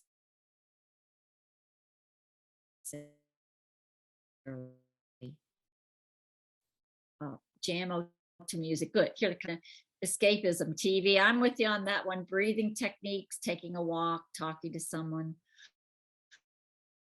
Log off. Yes, right. Log off. Yeah. Dance. Absolutely. Those are great. You've got great strategies. I'm going to share this, read, taking care of yourself, putting yourself first. Absolutely. Exercise or read a book, take time to relax, take time with my cat, nap. These are the important thing is what you need to do for self-care. There's no recipe book, there's no guidance, because I might like to sit in the bathtub. It's very personal. And I teach this to my university students. I'll give you some strategies, but you need to figure out what strategies work for you. And self-care is not selfish. When you care for yourself, you're able to care for others, and you're able to bring yourself back to balance. So when you take a look at this wheel, physical, hold with the body, earth element, the healer, autumn. I've learned so much from the Mi'kmaq culture and working with MK. I'm just like, it's in my heart. It's totally in my heart. Sacred teachings, and you look at medicine wheel, and you look at the importance of Mother Earth. And it's interesting because the indigenous cultures knew about the earth and knew about the earth's healing powers. And now science, Westerners, through their Western lens, is looking at this and validating it. And research is showing that when it comes to self-care, when it comes to healing, getting out in nature is so important. The interesting thing, I'll share another quick, hopefully quick story with you, is I was at a conference. It was a training conference, and it was a week long. There's a conference part and then a training session, and it was all on memory about Alzheimer's. And I went to the session on Alzheimer's and dementia, and the doctors were saying that they did a study on the brains, and of course, of 82-year-olds who were all deceased, and the difference between healthy 82-year-old brains and 82-year-old brains that were suffering from dementia and Alzheimer's. Guess what? They discovered there was no difference. The brain, just the atrophy happens. And so they went, ooh, there's something going on here, because these people, their brains are very similar. Not that there were no difference, but the brains are very similar. What is happening with this group where they had no symptoms of Alzheimer's, no symptoms of dementia, but this other group did? And I'm going to simplify it. Like, I'm not, because it's a long story, but that and they're still doing research on it. But what they found, and as I shared this with Janine Marshall, she's smiling at me, and I'm going, yeah, I know. It's exactly what Mi'kmaq, culture speaks to. Is what they found is getting out in nature. There was a group that exercised. It wasn't necessarily about diet. Yes, diet was important, but there was a group that actually, the group that didn't show any symptoms were the group that went out into nature. They got involved with nature. They got involved with Mother Earth. They went out and exercised, and they were higher thinkers. So they would think that, so they also got involved in world problems that had discussions. They kept themselves, it wasn't about doing puzzles, folks, and it wasn't about doing word problems. It was about thinking more about world problems and being involved, as opposed to sitting down and watching TV. Sleep is important as well. But it was really interesting when I started studying Mi'kmaq ways of knowing and being, and I was like, wow, all of the things that we can learn and from Mi'kmaq ways of knowing and being, and now Westerners and Western science, we really need to be honoring the Mi'kmaq ways of knowing and being and learning from them. And we need to be honoring and learning from the neurodiverse population. I think we neurotypes, meaning I'm including myself in this, the so-called neurotypical, that's me, the neurotypes, all these trainings I went to, I've got more training. I'm old and I'm really experienced, so I'm much older. But all these trainings and certificates I got were all, like, I'm going to train on this and I'm going to train on that. And I'm not going to name the programs because some of them have really good validity. But they were all about, this is how you teach a neurodiverse person. And this is how you need to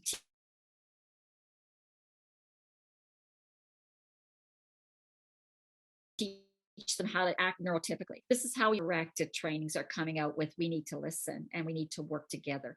And I like to bring forward Dr. Albert Marshall's two-eyed seeing, when he talks about the need to see from one eye, Western ways, and the need to see from the other eye, Mi'kmaq ways, and the two working together, not blending the two, but the two working together. And as I was sitting and listening to him, I thought, gosh, he's so right.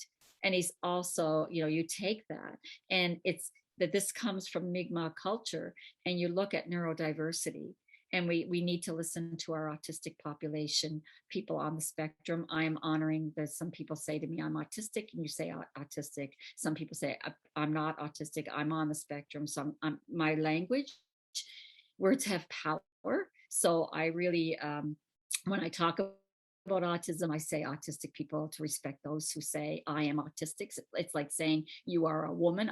That's part of my culture. That's who I am. And I'm also honoring other people on the spectrum who say, well, no, I'm on the spectrum. It's not part of my culture. So, we need to, I teach my students at the Mount because they're going into classrooms and they say, well, what do we do? I say, you ask. You don't use vocabulary. You ask. Do you want to be identified? If you do, how do you want to be identified? Do you value confidentiality? So, and same thing with strategies. I have 3 kids, often forget about myself, but now realizing it is very important. Yeah. Self-care is very important. So I'm going to move along. That's one of the strategies that talk about, and I'm leaving this worksheet up there. This is the therapistaid.com worksheet, self-care assessment. It takes 5 minutes to do it, and it's a great little tick tick. Oh yeah, and it just sort of shows you like our areas of self-care. So here we go again. It's freezing, but I don't think I'm freezing. If I'm freezing for you people, let me know. So why we struggle with self-care. Our body's nervous system, right? It has trouble regulating itself. When something around us overstimulates one or more of our senses, we can certainly call this sensory overload, right? Which we now know can be an area of concern in today's society, not just with neurodivergence, and I know this is about neurodiversity, but we're all overloaded with sensory needs, but it becomes particularly difficult for the neurodiverse community when we do not accommodate their needs within the environment, whether it's within the classroom environment, whether it's within the work environment. Like in Nova Scotia, and I'm sure in New Brunswick, we're working, like I'm the vice chair of Autism Nova Scotia. That's not my job. I do that as a volunteer role, and Autism Nova Scotia is working really hard with employers in terms of understanding how to create an environment to accommodate the needs of their employees, and it's to the benefit of all, not just neurodiverse population or the autism population, but it's a benefit to everybody. So the ability to manage and recover from stress has been brought to the forefront since COVID-19. And that's, to answer one of the questions, one of the good things about COVID-19 is it's made us in North America and the world stand up and look at mental health. It's made us stand up and look at stress, and it's brought it to the forefront as to, okay, we need to support each other. So when our stress load is so excessive, our ability to use the parts of the brain which help us to exercise self-control is reduced. So now we're going to do an activity together. So what I want you to do, this is a pre-activity because I talked and talked and talked. I want you to take some time to notice the sensations in your body. I'm hoping that I can, oh, sorry. There we go. Take some time to, okay, I think my husband might be off. Okay, I'm putting my camera on just in case. So what I want you to do is take some time to notice the sensations in your body. I'm going to time you for about a minute, and since I do have time, thank you, Brooke. And I want you to write a list of, take some time to notice the sensations first. Step one, I'm going to time you for a minute. Close your eyes, do whatever it is you need to do. And we're not going to worry about the other bullets right now. I just want you to take a minute to notice the sensations in your body. And I'm going to start my timer.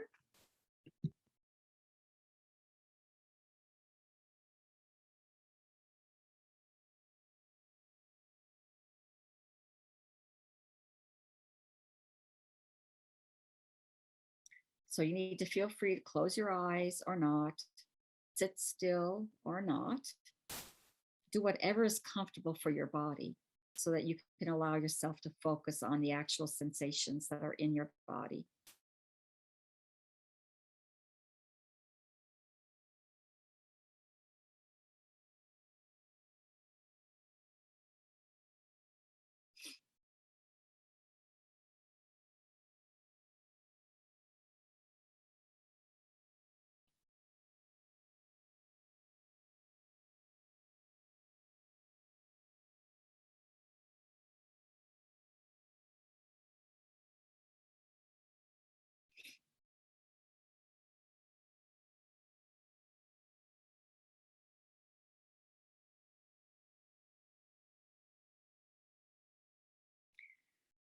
Okay, time is up. I'm going to shut the timer off without making a loud noise. So what I'd like you to do now is, hopefully you have a pen and paper, or you have, like a phone or with notes on it. And I want you to write a list of words that describe how your body feels inside and out, just that in one category. So I'll give you a minute to write the list of words, how your body feels inside and out.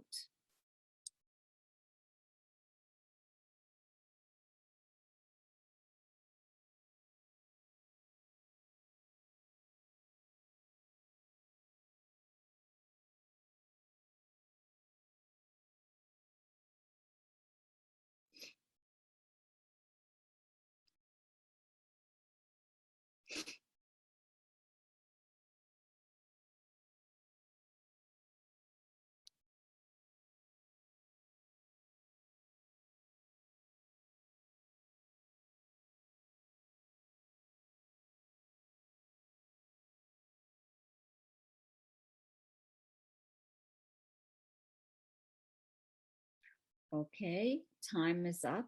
I'm going to give you another minute now, and I want you to write a list of words that describe your emotional state, how you're feeling. I'm going to start the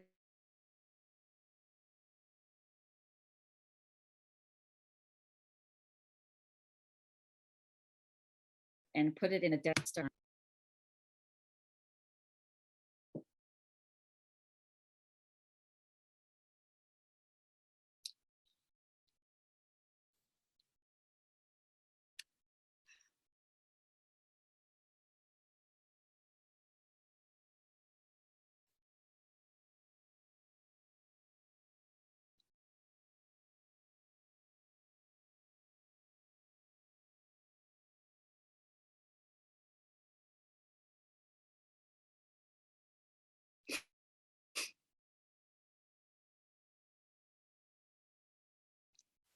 Okay, the timer's about to go off, so I'm going to grab it before it makes that loud sound. And I want you to take those list of words. You don't need to share them. These are yours. This is not for sharing with me or anybody else. And just keep them to the side because we're going to do something with them in the next activity. And I'm really glad that I have the extra half hour because I obviously, this is the important part, the strategies. So I want to talk about two strategies because basically this is like, lifelong studies, and the interoception is a whole training. Mindfulness is a way, we'll go there. I mean, you can't just do it in 15-20 minutes. So what we're going to do is we're going to move to interoception and mindfulness as key components when connected.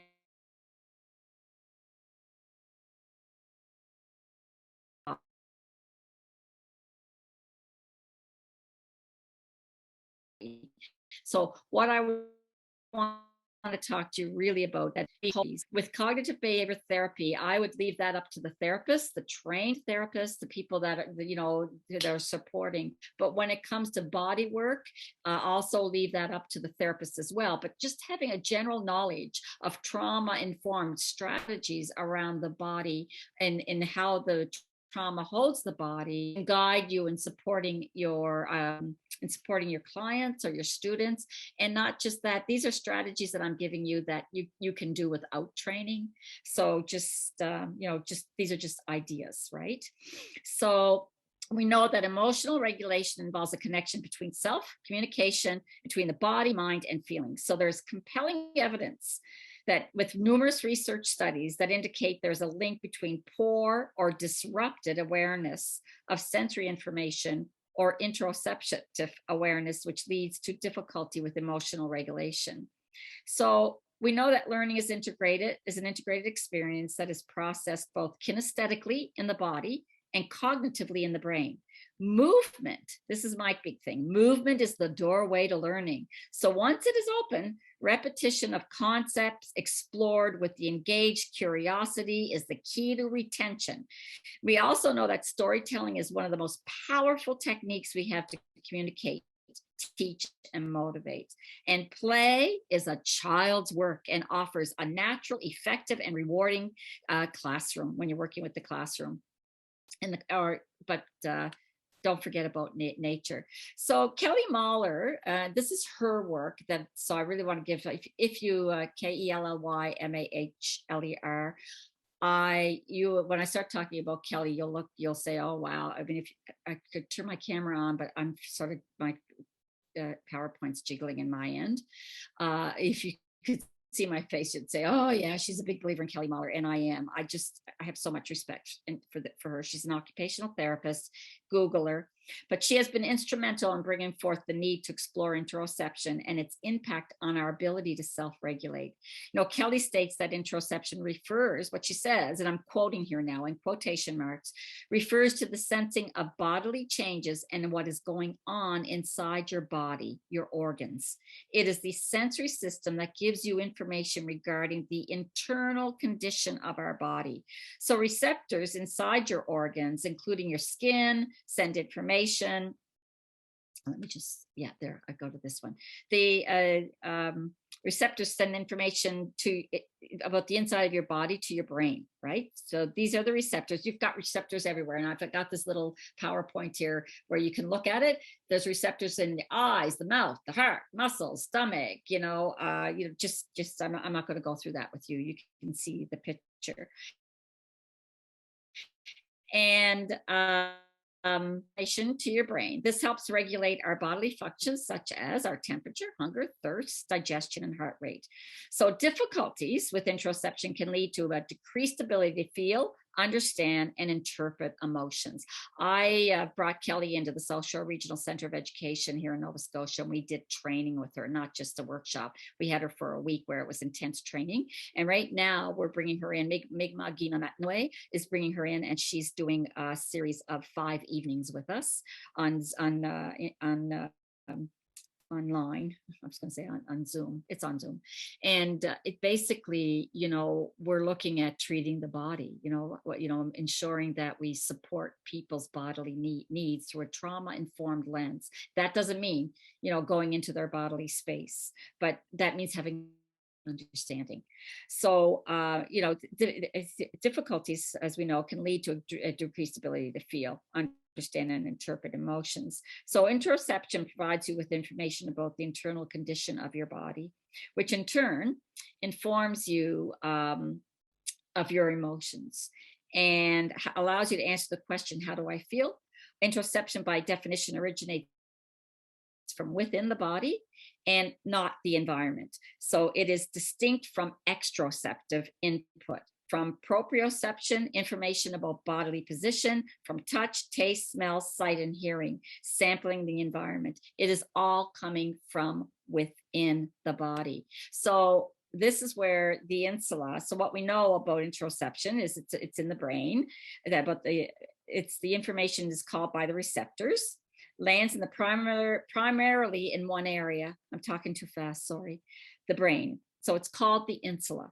So we have 2 insula, one on each side, right and left, and it's located within our temporal lobe, so deep within our brain that it was largely ignored and thought to have little function until the advent of brain imaging machines. So we have now learned just how important the insula is in terms of homeostasis or physiological stability or psychological regulation. So functional magnetic imaging, fMRI studies have shown that the insula plays a vital role in the emotions we feel, such as happiness, sadness, disgust, fear, stress, all of those.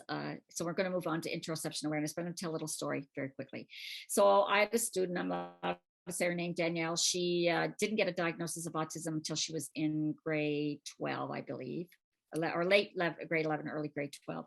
She was in the International Baccalaureate program, just brilliant.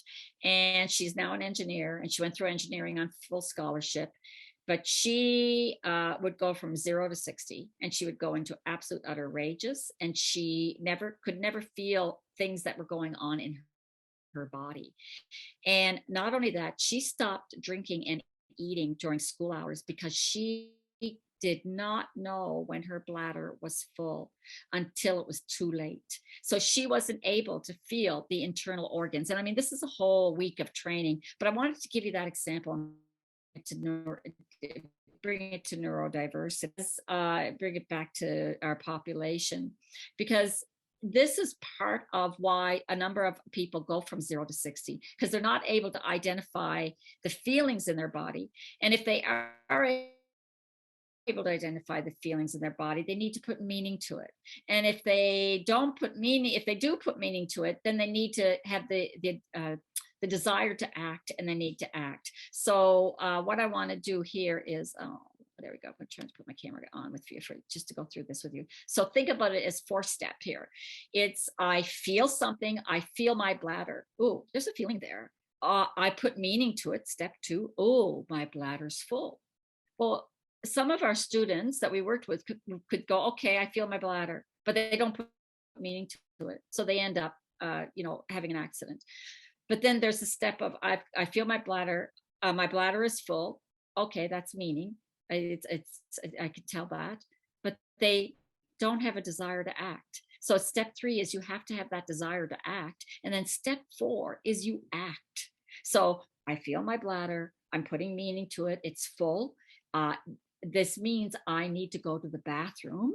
I think of what I have to do. I have to go to the bathroom. Then I go to the bathroom. So these are the steps that you need to take. So I want you to look at this So you notice the sensations, you give meaning to the sensations, and then you have to act on those sensations. And the research shows, and when you look at this slide, the research shows,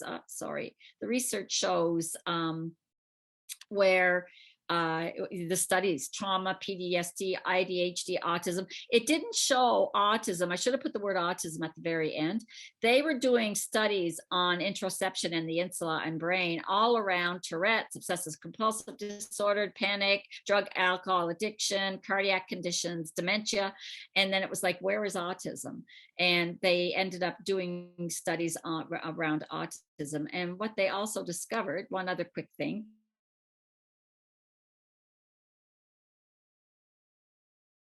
is I'm going to move on, is they discovered they let the difference. They discovered people who don't their insulas are not as performing as well as others, or people who have insulas that are performing really well. What is the difference? And that's why this mindfulness slide is up there, is the importance of mindfulness. And what they've discovered in their research is they've discovered that they did some research on the monks who meditate. And when they were doing research and doing imagery on monks who meditate on a regular basis, every day, a number of times a day, their insula was performing much better than the neurotypical person, or a person who doesn't meditate, or a person who doesn't practice mindfulness. And it was like, okay, there's something to this. We need to look at that.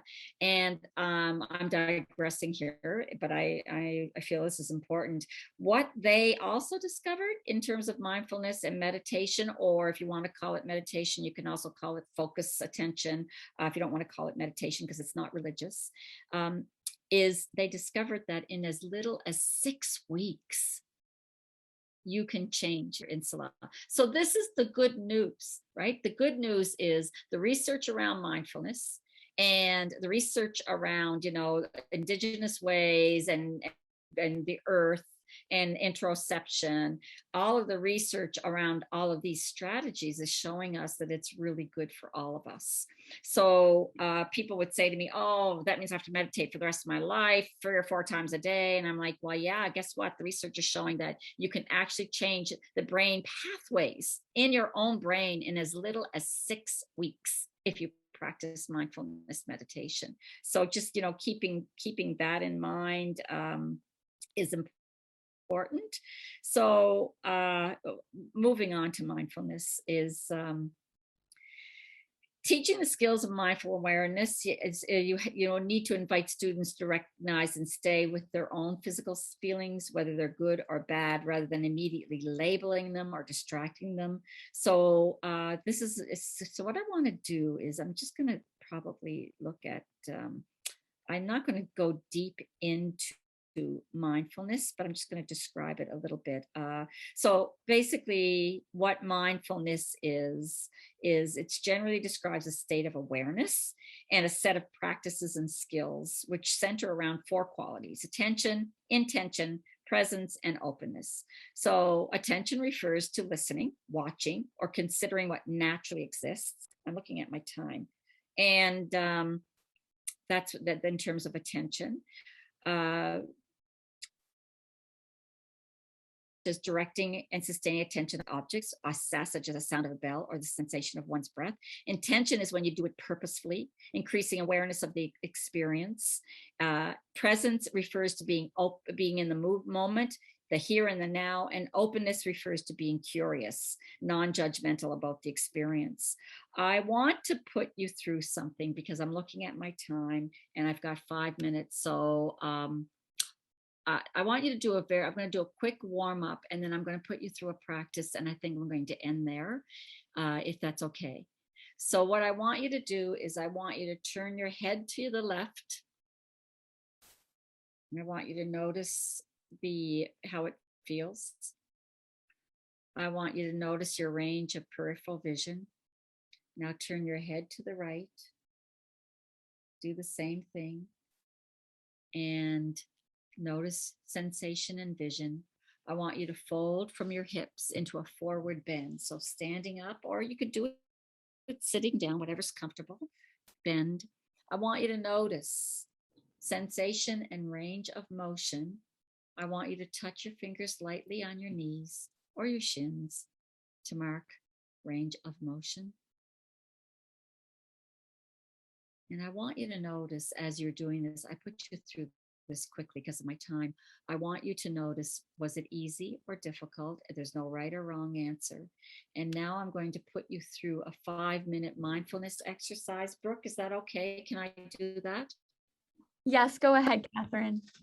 Are you sure? Because am I leading into somebody's time? No, it's just our break time, but we'll push everything a little bit ahead. That's great. Thank you. Okay.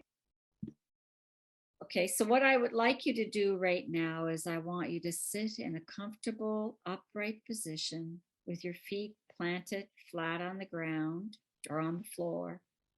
I want you to rest your hands on your thighs or on your desk or table or on your chair. And I want you to breathe, just breathe, refreshing, comfortable, and even breaths. Don't worry about technique, just allow relaxing breaths to enter deeply and exhale fully. So it's time to engage in your 5 senses. This is a 5-minute practice that you can do anywhere, any place. I know I'm tying into your break, so I'm going to shorten it to less than 5 minutes for you. But basically, what I want you to do now is I want you to be in the here and the present moment. And I want to activate each sense. So that's what we're going to do. We will start with hearing. Begin to relax by just noticing all the sounds around you. Give yourself permission to suspend your judgment of the sounds. They are not good or bad. They just are. So I'm going to time that.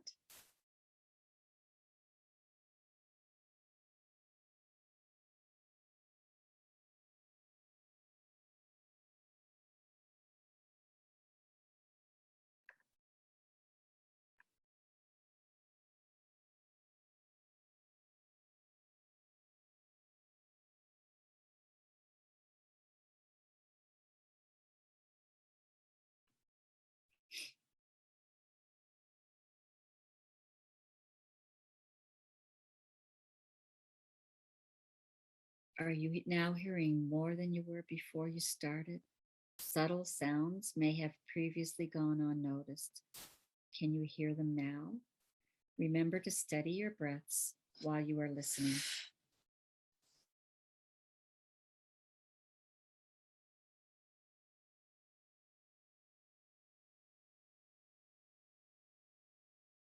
Now I'd like you to shift your concentration, the smells of your environment. Is someone cooking a snack for you in your building? Can you detect the electronic smells of your computer? Do you have a window open? Can you smell the fresh air? Try closing your eyes so you can focus on the subtlest of scents.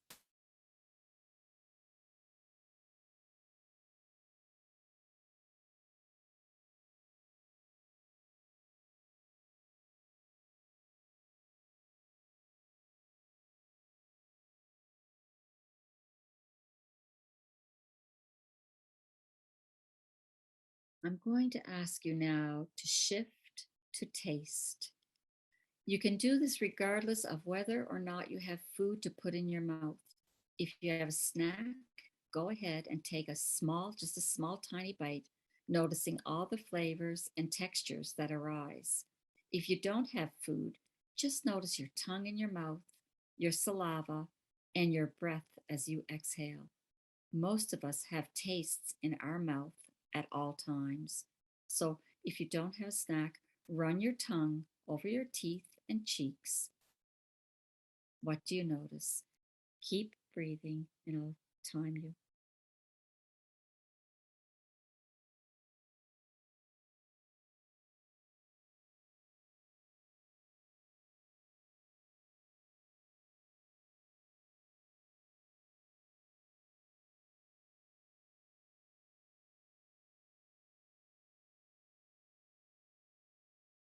Okay, I now want you to shift from taste to sight.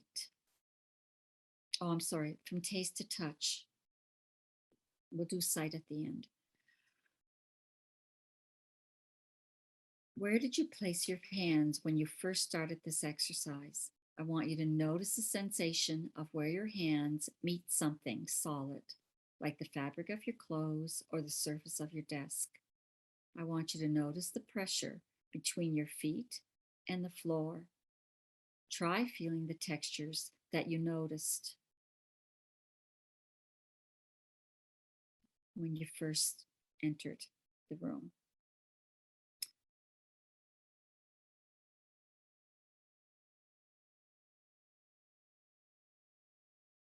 If you like, you can open your eyes and you can feel several objects on your desk, or perhaps even stand up from your chair to feel certain parts of your body or the clothing that you're wearing.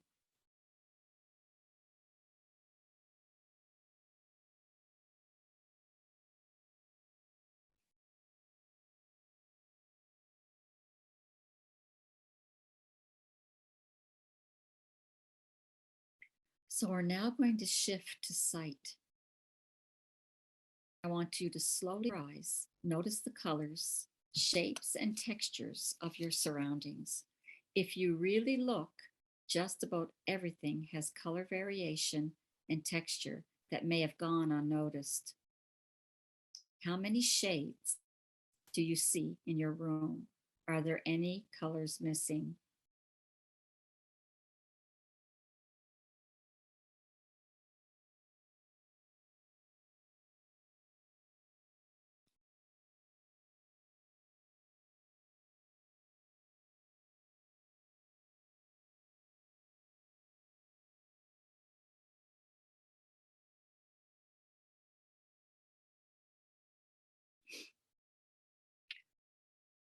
Okay, I am now, going to do a very quick post activity with you. I'm going to try to do this with my camera on, hopefully.